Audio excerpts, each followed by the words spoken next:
Honey. Papatingin daw ng ng bracelet mo. Dalawa yung bracelet. Dalawa bracelet yan. Pakita mo daw yung bracelet mo. Wow! Ganda bracelet. Ganda bracelet mo. Ganda daw bracelet mo. Maganda? Maganda pala bracelet niya. Nag-swimming ka daw? Nag-swimming ang baby ko. Opo.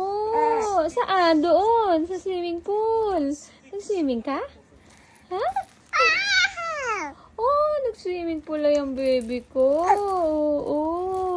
Ang daldal naman na yan eh. Opo. Gusto mo pa mag-swimming ulit? Swimming ka pa ulit? Malamig yung water. Swimming ka pa uli doon? Pakadaldal naman yan. Sino kasama mo doon? Si Ate Ina? Ha? Sama mo si Ate Ina doon? Ha? Halika na. Ang daldal man yan. Daldal man yan.